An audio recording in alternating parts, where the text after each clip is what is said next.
Captain Zilthera felt the ship shake again as another power coupling failed. The gentle current was dying around her, and there was nothing she could do to stop it. Her crystalline wings folded tight against her back as she watched the status displays turn red one by one. "Captain, we have lost main engine power," reported her second officer, Vextai. His antenna twitched with worry. "Life support is running on backup power only." Zilthera closed her large compound eyes for a moment. The Kethvar had been a peaceful species for over 10,000 years.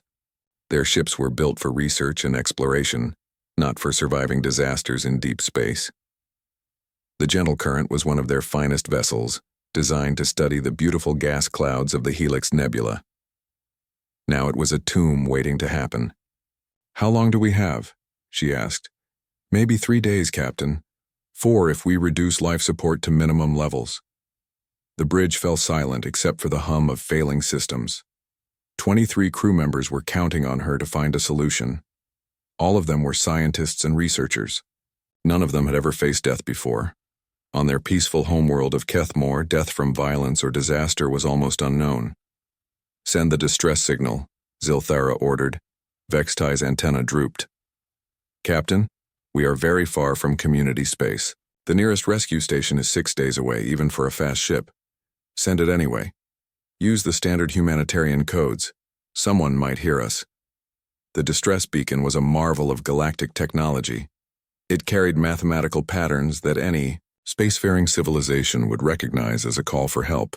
The signal was encrypted with special codes that marked it as a humanitarian emergency. Only peaceful, registered species were supposed to be able to decode and respond to such signals. The beacon launched into space, carrying its desperate message across the void. According to galactic law, it would be picked up by the nearest community rescue vessel. Those ships were crewed by gentle beings like themselves, species that had evolved on safe worlds where cooperation was more important than competition. Far away, the signal traveled through the dark between stars. It should have reached the rescue station at Proxima 7, where the Veltar maintained their emergency fleet. Those wise, patient beings would have responded within hours, bringing their advanced medical technology and engineering expertise. But space is vast and strange. The signal passed near a quantum anomaly, one of those natural phenomena that even the most advanced species didn't fully understand. The anomaly bent the signal's path, sending it spinning off in a new direction, toward a small yellow star called Sol. Dr. Sarah Chen was working the night shift at Deep Space Monitoring Station Omega 7 when the impossible happened. The station orbited Earth's moon, its massive radio telescopes pointed toward the stars. Sarah's job was to listen for any signs of intelligent life in the universe. For 15 years, she had heard nothing but the background noise of space. Then, at 0347 hours Greenwich Mean Time, her equipment detected something extraordinary. "Computer analyze signal strength and pattern," Sarah commanded, her hand shaking as she adjusted the controls. The artificial intelligence responded immediately. "Signal appears artificial in origin. Mathematical structures detected. Estimated. Source 47 light-years bearing 270 Mark 15. Sarah's heart raced. This was it. This was the moment humanity had dreamed of for centuries. First contact with an alien civilization. The signal was complex, filled with mathematical relationships that clearly showed intelligence behind it. But more than that, Sarah could see patterns that reminded her of distress calls. The signal repeated every few minutes, and each repetition was exactly the same. That suggested urgency. "Someone's in trouble out there," she whispered. Sarah immediately contacted her supervisor, Dr. Robert Hayes.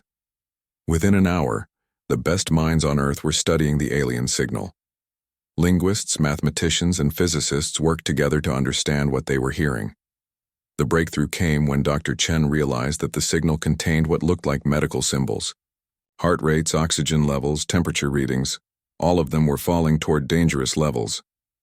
"It's a distress call," she announced to the emergency committee. "Whoever sent this is dying." Admiral Marcus Stone received the report at 0800 hours. The head of Earth's Terran Defense Fleet was a practical man who had spent 30 years preparing for humanity's first contact with alien life. He had always assumed that contact would come from aliens visiting Earth, not from humans discovering aliens in distress. "How far away are they?"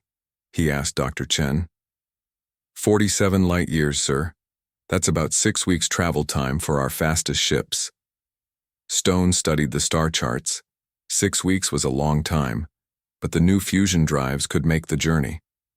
The question was whether whoever sent the signal would still be alive when they arrived. "What kind of response are you planning, Admiral?" asked Dr. Chen. Stone looked at her with surprise. "We're going to help them, of course. Someone is dying out there, and we're the only ones who can reach them in time." Dr. Chen nodded, but she looked worried. "Sir, what if they don't want our help? What if they're afraid of us?" "Then we'll deal with that when we get there," Stone replied. "But we're not going to let people die in space while we debate the politics of first contact." Within 6 hours, Admiral Stone had assembled Battlegroup Cerberus at Luna Station. The dreadnought Indomitable would lead the mission, supported by the heavy cruisers Thunderchild and Retribution. Fast frigates and support ships completed the fleet. To Stone, this was a standard rescue mission with extra precautions for first contact. The ships carried medical equipment, engineering supplies, and enough firepower to handle any complications. The Admiral had no way of knowing that to most alien species, his rescue fleet would look like an invasion force. Dr. Chen joined the mission aboard the Indomitable, bringing her research on the alien signal. As the fleet prepared to depart, she worked with the ship's computers to prepare translation protocols. She would need to communicate with beings who had never seen a human before. "Admiral," she said as they watched the fleet power up their engines, "what if we're making a mistake? What if this changes everything?" Stone looked out at the stars through the bridge viewport. "Dr. Chen, 15 years ago you started listening for signs of intelligent life. Today you found it and it's asking for help. How could answering that call be a mistake?" The fleet jumped to hyperspace, carrying humanity toward its first meeting with alien life. Behind them, Earth continued its ancient rotation, unaware that everything was about to change. Aboard the dying Gentle Current, Captain Zilthara watched her crew work desperately to extend their failing life support. They had done everything possible, but the ship was still dying. The distress beacon continued to broadcast, sending its plea into the empty darkness. "Captain," reported Vextai, "I'm detecting hyperspace signatures approaching our position." Zilthara felt a moment of hope. "Community rescue ships?" I don't think so, Captain. These signatures are much larger than any rescue vessel, and there are many of them." The hope in Zilthara's chest turned to ice. Large ships traveling in groups meant only one thing in galactic terms: military fleets. But no peaceful species maintained military fleets. Only the mythical Deathworlders were supposed to build ships for war. "That's impossible," she whispered. "Deathworlders don't exist." But deep in her heart, Zilthara began to realize that someone had answered their distress call. Someone who wasn't supposed to exist. Someone from the kind of world that spawned creatures too violent to be allowed into civilized space. The wrong hands had intercepted their SOS, and they were coming. Admiral Stone stood on the bridge of the Indomitable as his fleet dropped out of hyperspace. The journey had taken 6 weeks, and everyone aboard was tense with anticipation. This was humanity's first contact with alien life, and they had no idea what to expect. "Sensors show a vessel 3,000 kilometers ahead," reported Lieutenant Commander Torres. "It's definitely artificial, but the design is unlike anything in our databases." Stone nodded. "Any signs of life?" "Weak energy signatures, sir." "Looks like they're running on emergency power only." Dr. Chen studied her instruments, trying to decode the alien signals. The distress beacon was still broadcasting, but it was much weaker now. "Admiral, I think they're dying. Their power levels have dropped significantly since we first detected them. All ships maintain defensive formation but keep weapons powered down," Stone ordered. "This is a rescue mission, not a war." The human fleet moved toward the alien vessel with military precision. Each ship knew its role and position. The Indomitable took point, its massive bulk bristling with weapon ports and sensor arrays. The cruisers flanked it, their own weapons visible to any observer. Support ships followed behind, carrying medical teams and engineering equipment. To Admiral Stone, this was standard procedure. When approaching an unknown situation, you brought enough firepower to handle problems, but you kept it under control to show peaceful intentions. The Admiral had fought pirates and hostile forces throughout his career, but he had also commanded rescue missions in dangerous space. Aboard the Gentle Current, the situation was very different. Captain Zilthara watched the approaching fleet with growing horror. Her sensors were damaged, but they could still detect the massive energy signatures of the incoming ships. "Captain, these vessels are enormous," reported Vextai, his voice shaking. "Each one is larger than our biggest research ships, and they're covered in weapon systems." Zilthara felt sick. The Kethvar had no experience with military vessels because no civilized species built them. Ships in community space were designed for research, transportation, and peaceful contact. The idea of building a vessel specifically to destroy other ships was considered insane. "How many weapons are we detecting?" she asked. "I can't count them all, Captain. The lead ship alone has more firepower than our entire home defense force." The bridge fell silent. Every member of the crew understood what this meant. The distress signal had been answered by exactly the kind of beings that the galactic community had worked for millennia to avoid. Warriors from a death world, creatures that had somehow achieved spaceflight without losing their violent nature. "They're trying to communicate," reported the communications officer, her voice barely a whisper. Zilthara's wings trembled. "Can you understand them?" "They're using mathematical concepts, basic physics and chemistry. But Captain, they're also transmitting what looks like medical information." Dr. Chen worked frantically to establish communication with the alien vessel. The language barrier was enormous, but mathematics was universal. She started with simple concepts: hydrogen atoms, basic physics, mathematical constants that any spacefaring civilization would recognize. "I'm getting a response," she told Admiral Stone.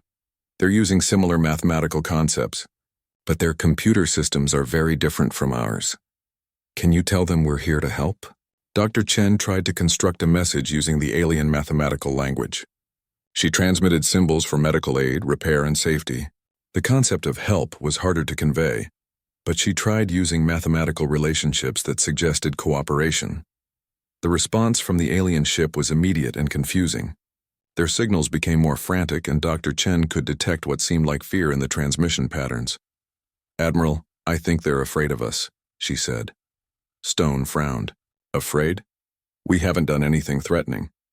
But Captain Zilthara was more afraid than any being in her species' history. The Deathworlder fleet was close enough now that her sensors could detect individual weapon systems. Each human ship carried enough firepower to destroy an entire space station. Their hulls were thick and armored, built to survive combat that would vaporize any peaceful vessel, and yet the aliens were trying to communicate using medical symbols. They were transmitting data about healing and repair. The mathematical concepts they used suggested cooperation, not conquest. "Captain, they're asking about our medical status," reported the communications officer. "They want to know how many crew we have and what our life support situation is." Zilthara faced an impossible choice. Her ship was dying, and her crew had perhaps hours left to live. These violent aliens might be their only chance for survival, but accepting help from Deathworlders could lead to something far worse than death. The Kethvar had been taught since childhood about the dangers of violent species. Worlds that bred warriors and soldiers inevitably produced civilizations that conquered and destroyed others. The entire structure of galactic peace depended on keeping such species contained on their homeworlds until they either evolved past violence or destroyed themselves. "They're moving closer," reported Vextai. "The lead ship is approaching our docking port." Through the viewport, Zilthara could see the alien vessel. It was a monster of metal and weapons built for destruction rather than exploration. But she could also see smaller craft launching from its hull, vessels that appeared to carry repair equipment and supplies. Admiral Stone watched the boarding shuttles approach the alien ship. Each shuttle carried a team of engineers and medics, along with a squad of Marines for protection. The Marines were standard procedure for any unknown situation, but Stone hoped they wouldn't be needed. "Remember, this is first contact," he told his teams over the radio. "These beings have never seen humans before. Move slowly, keep your weapons lowered, and let Dr. Chen handle all communication." The first shuttle docked with the alien vessel with barely a vibration. Human technology was precise and reliable, built through decades of military engineering. What the humans saw as normal docking procedure, the aliens interpreted as the effortless skill of master warriors. Captain Zilthara watched the alien boarding tube connect to her ship. She could hear the atmospheric pressure equalizing, and then the sound of the airlock opening. Her crew gathered on the bridge, all of them trembling with fear. They had decided to face their fate together. The first human to enter the gentle current was Staff Sergeant Maria Santos, a Marine in full-powered armor. To her, the suit was standard protective equipment for unknown environments. To the Kethavar, she looked like a walking weapon designed for maximum destruction. Behind Santos came Dr. Jennifer Park, the fleet's chief medical officer, carrying medical scanners and emergency supplies. Then came Chief Engineer William Zhang with his team, loaded down with repair equipment and power cells. Dr. Chen's voice came through the communication system, speaking in careful mathematical phrases that her computer translated from the alien language. "We are here to help. Do not be afraid. We are friends." Zilthara looked at the armored figures filling her ship's corridors.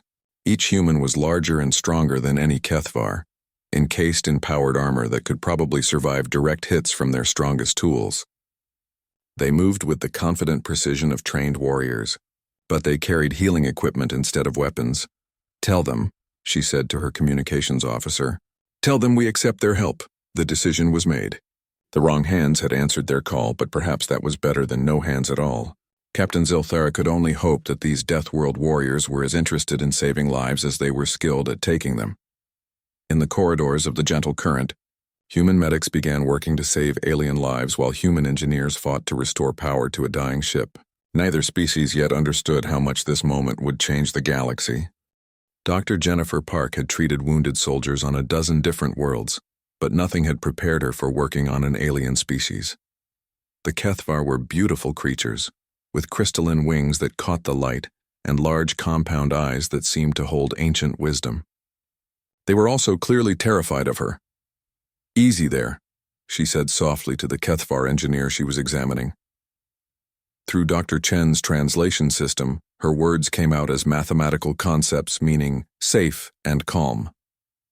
The alien's wings fluttered nervously, but he didn't try to run away. Park's medical scanner showed that the Kethvar had a completely different biology from humans. Their blood was blue and carried oxygen in a way she had never seen before.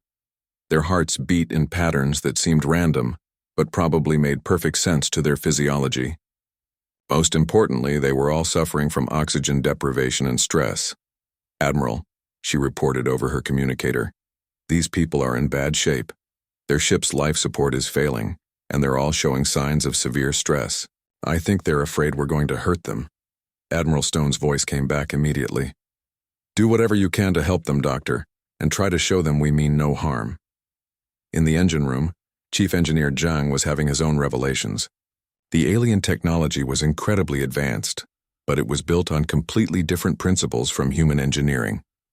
Where human systems were robust and redundant, designed to survive combat damage, the alien systems were elegant and efficient. "This is amazing," Zhang told his team. "Look at these power conduits. They're made of some kind of crystal that conducts energy with almost no loss, but they're so delicate that a small impact could shatter them." "No wonder their ship is failing," replied Petty Officer Kim. "These systems weren't built to handle emergencies." Zhang nodded. The alien ship was a work of art, but it was built by people who had never expected to face disaster. Every system was optimized for normal operation, with no backup plans for catastrophic failure. "Can we fix it?" asked one of his engineers. "We can try," Zhang said, "but we'll have to use our own power cells and backup systems.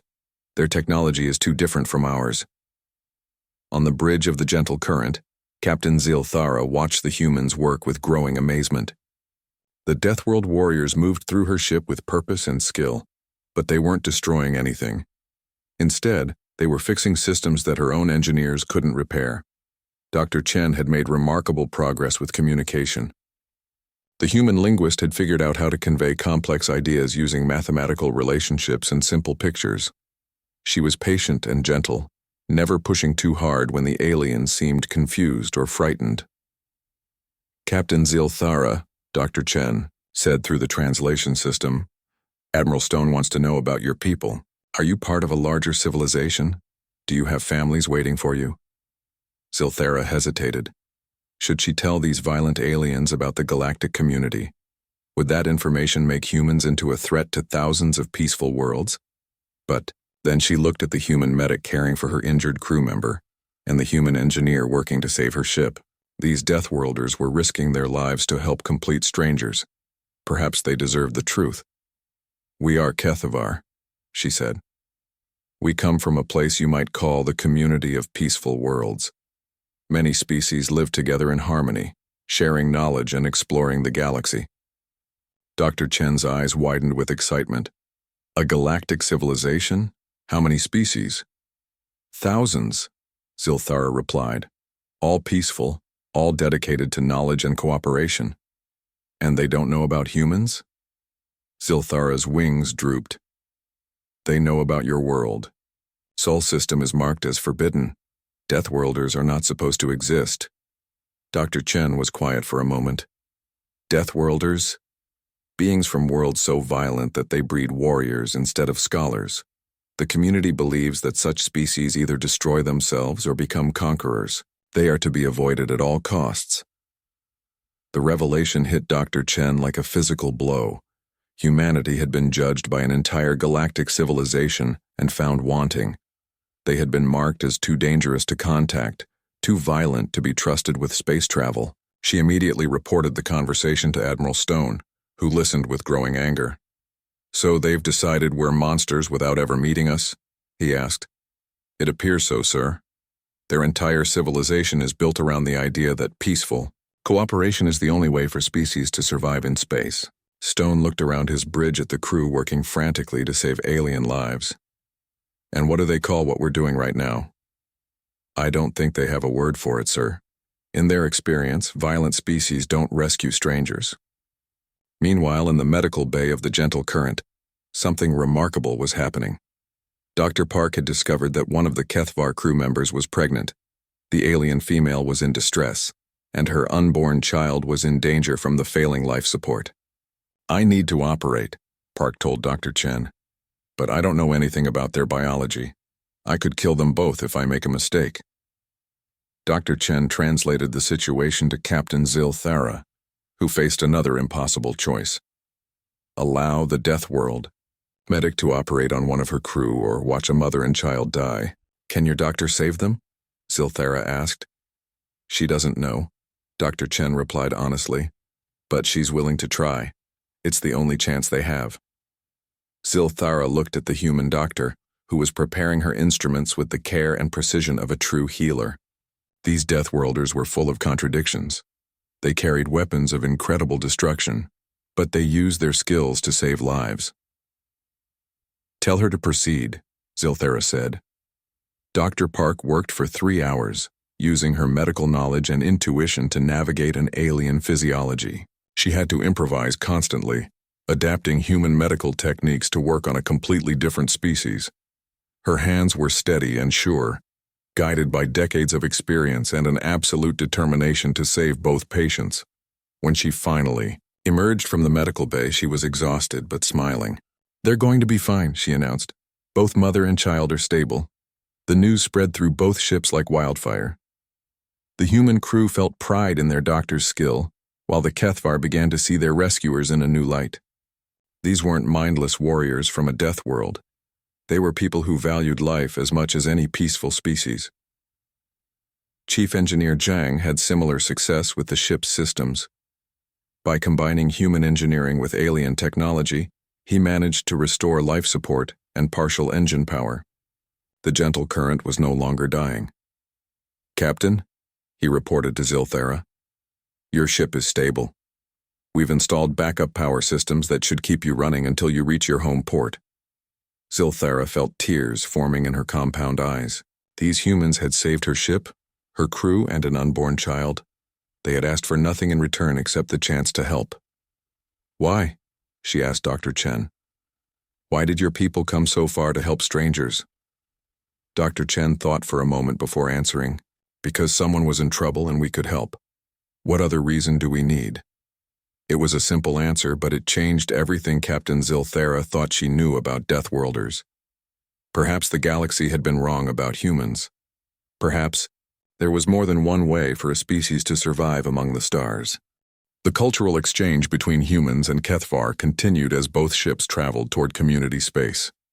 Dr. Chen had become fluent enough in the alien language to hold real conversations, and the barriers between the two species began to break down. "Tell me about your homeworld," Zilthera asked during one of their daily talks. She had grown comfortable with the human linguist, finding her curiosity refreshing rather than threatening. Dr. Chen smiled, though she knew the alien couldn't read human expressions. "Earth is beautiful, but it's also dangerous. We have massive storms that can level cities, earthquakes that split the ground open, and volcanoes that darken the sky for months. Most of the planet is covered in water that can drown you, and the land has predators that hunt anything that moves." Zilthera's wings shuddered. "How did your species survive such a place?" "We learned to work together. When a storm comes, we build shelters. When predators threaten us, we fight back. When the ground shakes, we help each other rebuild. Every challenge made us stronger and more united." "But the violence," Zilthera said. "Your ships carry so many weapons. Your soldiers wear armor designed for war. How can such things coexist with the compassion you've shown us?" Dr. Chen was quiet for a moment. "Because sometimes the only way to protect the innocent is to be strong enough to stop those who would hurt them. Our weapons aren't for conquest. They're for defense." This concept was difficult for Zilthera to understand. The Kethvar had evolved on a peaceful world where cooperation was always the answer. They had never faced true predators or natural disasters. Violence was so foreign to their experience that they couldn't imagine it being used for good. "In the community," Zilthera explained, "we believe that violence always leads to more violence. That's why Deathworlders are considered impossible. How can a species that fights ever learn to stop fighting?" "By choosing what to fight for," Dr. Chen replied. "We fight for our families. We fight for those who can't fight for themselves. We fight to protect the weak and help the innocent. That's not violence for its own sake. That's strength with purpose." Admiral Stone was having similar conversations with his own crew. The discovery of galactic civilization had profound implications for humanity's future, but it also raised troubling questions about how they would be received. "Sir," asked Commander Torres during a briefing, "what happens when we reach community space? Will they try to destroy us?" Stone studied the star charts that Zilthera had provided. The community controlled thousands of star systems, with technology that was centuries ahead of human science in some areas. If they decided that humanity was a threat, the war would be brief and one-sided. "I don't think so," Stone replied. "Captain Zilthera and her crew have seen what we really are." "They know we're not the monsters their people believe us to be. But will that be enough?" asked Dr. Park. "From what I understand, their entire civilization is built around avoiding species like us." Stone nodded grimly. "Then we'll have to prove them wrong. We'll show them that humans can be trusted with the stars." The proof came sooner than expected. 3 days from community space, the ship's sensors detected another vessel in distress. This one was much larger than the gentle current, and its distress signals indicated a massive emergency. "It's a community transport ship," Zilthera reported with growing alarm. "Over 3,000 passengers. They're reporting catastrophic engine failure and life support breakdown." Admiral Stone didn't hesitate. "All ships change course to intercept. Maximum speed." "Admiral," protested Commander Torres, "that ship is 4 times the size of anything we've ever attempted to rescue. We don't have the resources to evacuate 3,000 people." "Then we'll make do with what we have," Stone replied firmly. "Dr. Chen, contact Captain Zilthera. Tell her we're going to help." Zilthera was amazed by the human response. When she told them about the transport ship, she expected them to express regret and continue toward community space. Instead, the entire human fleet immediately changed course to mount another rescue mission. "But why?" she asked Dr. Chen. "These aren't your people. You have no obligation to help them." "They're in trouble," Dr. Chen replied simply. "That's all the obligation we need." The transport ship Harmony's Dream was a massive vessel designed to carry passengers between community worlds. Unlike the research ship Gentle Current, it held families, children, and elderly passengers from a dozen different species. The ship's elegant design was failing catastrophically. with multiple system breakdowns that the crew couldn't control. Captain Mordak of the Harmony's Dream was a member of the Zephyrian species, tall beings with forearms and skin like polished stone. He had commanded passenger ships for 60 years, but he had never faced a disaster of this magnitude. "Captain," reported his chief engineer, "we've lost main power on decks 7 through 15. Life support is failing on those levels, and we can't evacuate everyone to the upper decks." "How long before total system failure?" Mordak asked. 6 hours, maybe 8 if we shut down non-essential systems. Mordak felt the weight of 3,000 lives pressing down on him. His crew had done everything possible, but their peaceful technology wasn't designed for emergencies like this. They needed help, but the nearest community rescue station was 12 hours away. "Sir, we're detecting ships approaching," reported the communications officer. "Multiple vessels, military configuration." Mordak's foreheart sank. Military ships in this region could only mean one thing: pirates or worse. The Harmony's Dream was defenseless, a passenger liner with no weapons and no way to run. "How many ships?" he asked. 7 confirmed, sir. The lead vessel is enormous. I've never seen anything like it." Through the viewport, Mordak could see the approaching fleet. The ships were dark and angular, built for war rather than exploration.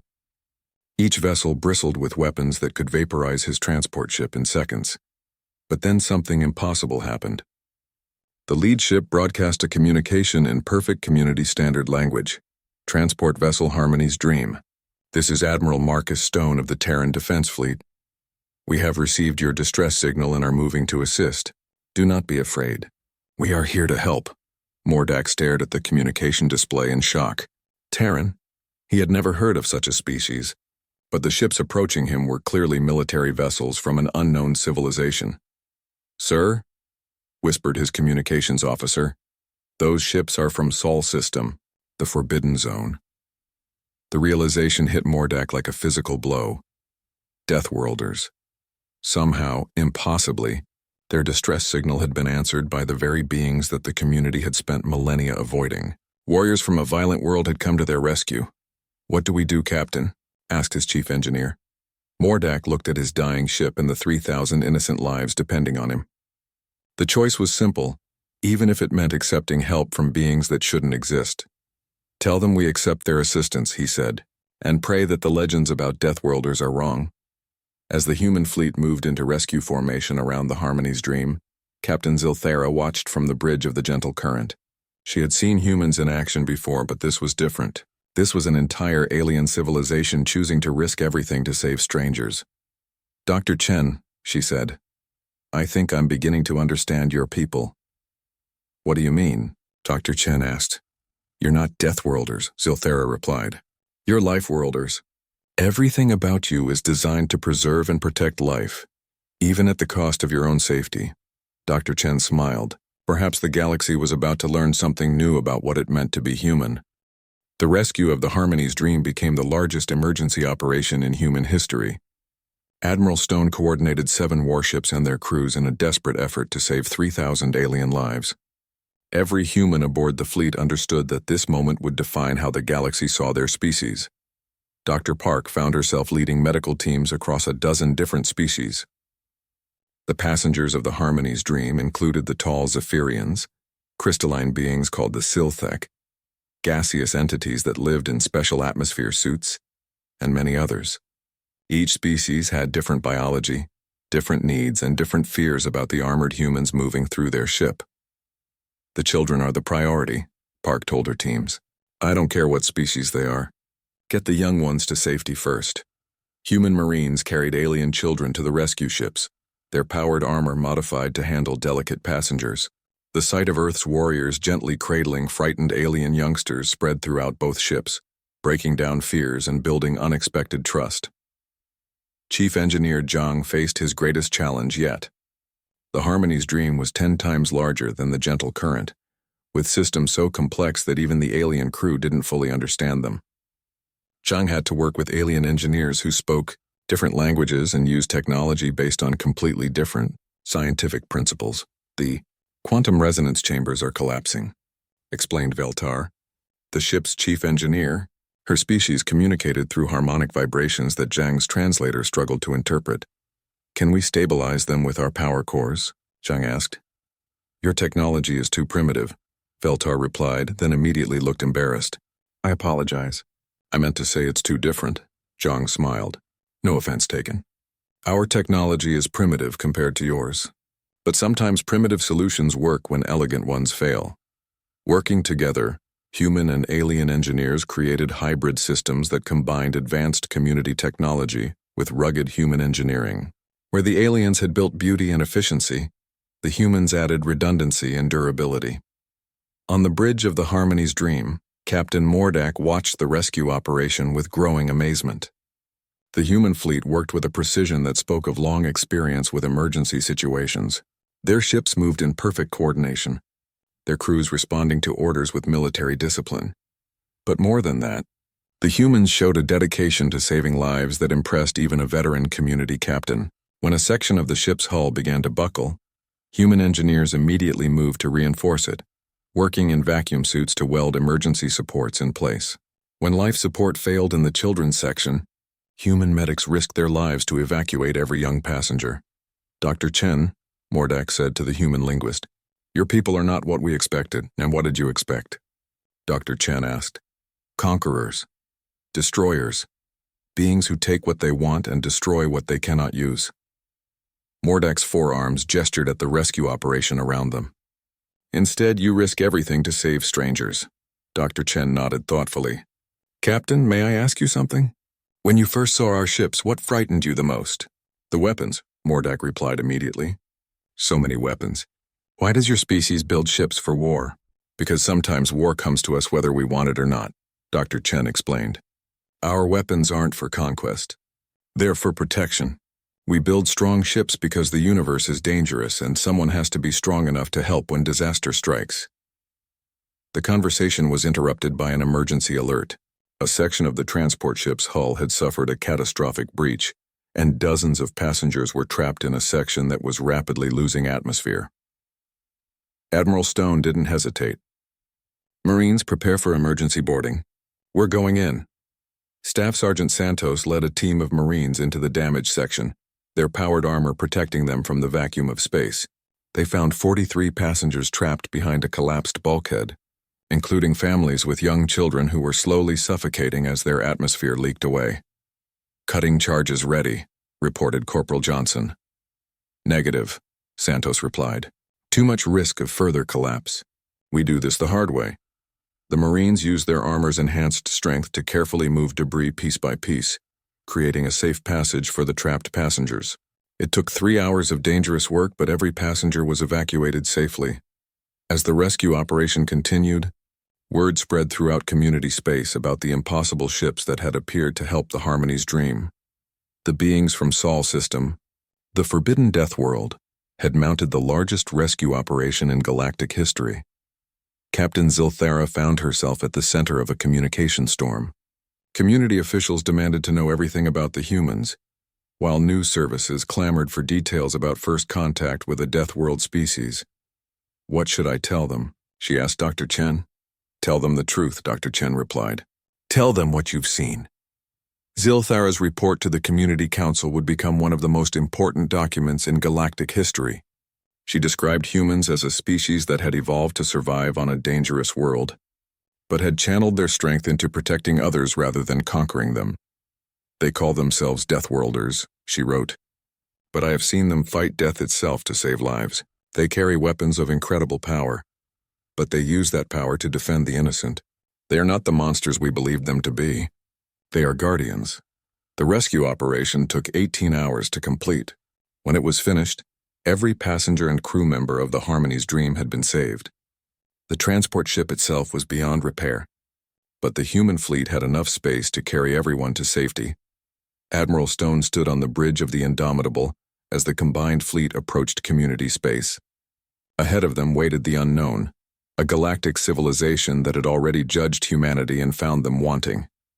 Admiral, reported Commander Torres, we're being hailed by Community Defense Command. They're requesting permission to escort us to Proxima Station. No weapons locks? Stone asked. No, sir. They seem to be treating this as a peaceful contact. Captain Zilthara appeared on the communication screen. Admiral Stone, I have spoken with my government. They want to meet with you formally. The Council of Species has agreed to hear what humanity has to say. Stone nodded. And what should we say, Captain? Tell them what you told me, Zilthara replied. Tell them that strength without compassion is meaningless, but compassion without strength is powerless. Tell them that the galaxy needs guardians, not just philosophers. As the human fleet entered community space, they were met by an escort of alien vessels. But these weren't warships coming to drive them away. They were honor guards, sent to welcome the Deathworlders who had proven that violence and virtue could coexist. Dr. Chen looked out at the alien ships surrounding them and felt a profound sense of hope. Humanity had been judged by their actions rather than their reputation. The wrong hands had intercepted that first alien SOS, but perhaps they had been the right hands after all. The galaxy was about to change. For the first time in galactic history, a Deathworld species would take its place among the stars not as conquerors but as protectors. The community of peaceful worlds was about to learn that sometimes peace needed guardians, and it had all started with a simple choice. When someone calls for help, you answer. Admiral Stone's final log entry summed up humanity's first contact with alien civilization. Today we learned that we are not alone in the universe. More importantly, we learned that compassion is universal. The species we rescued today were afraid of us because they didn't understand that strength and kindness can exist in the same heart. We have shown them that humans can be trusted with the stars. Now we must prove worthy of that trust every day for the rest of our existence among the galaxies. The human fleet continued toward Proxima Station, carrying refugees, new allies, and the hope of a galaxy that had just discovered what humans really were. Not Deathworlders, but Lifeworlders ready to fight for peace among the stars.